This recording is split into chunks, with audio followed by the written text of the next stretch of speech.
অন্যদিকে ৮ দিন পার এখনো পর্যন্ত খোঁজ নেই কিশোরের সন্ধান পেতে এবার মরিয়া পুলিশ। এবার প্রতিটি থানায় পাঠানো হলো নিখোঁজ কিশোরের পোস্টার।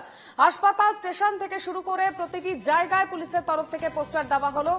রবীন্দ্রনগরের ঘটনায় এখনো পর্যন্ত কিশোর নিখোঁজ রয়েছে এবং ৮ দিন অতিক্রান্ত হয়ে গিয়েছে। তবে এবার পুলিশের তরফ থেকে তার খোঁজ পেতে পোস্টার দেওয়া হলো একাধিক জায়গায়।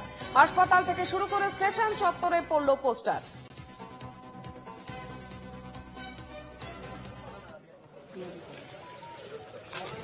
গতকালই আমরা দেখেছিলাম কারখানায় তল্লাশি চালানো হয়েছে, মাটি কুড়েছে পুলিশ রবীন্দ্রনগরের, এবং অন্যদিকে আজ সকাল থেকে পোস্টার দেওয়া হয়েছে একাধিক জায়গায়। হাসপাতাল থেকে শুরু করে স্টেশন চত্বরে পোস্টার দেওয়া হয়েছে পুলিশের তরফ থেকে।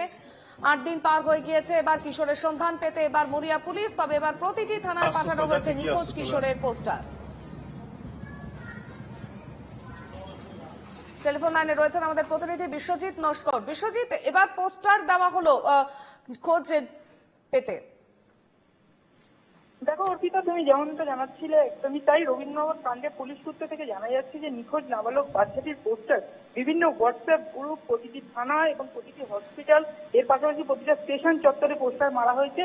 যদিও মূল অভিযুক্ত শাহেন শাহ এবং শাহেন শাহ গ্রেপ্তার হয়েছে, এর পাশাপাশি শাহেন শাহর ভাই এবং শাহেন শাহর যে ভাগনা, ঠিক আছে, কিশোর ভাগনা, তাকেও গ্রেপ্তার করা হয়েছে। কিন্তু আজকে হয়তো মুম্বাই থেকে তাদের রবীন্দ্রনগরে নিয়ে আসা হবে এবং তারপরেই জানা যাবে যে কিশোর নাবালক যে নিখোঁজ ছিল সেই নিখোঁজ নাবালককে ইতিমধ্যে কোথায় রেখেছে।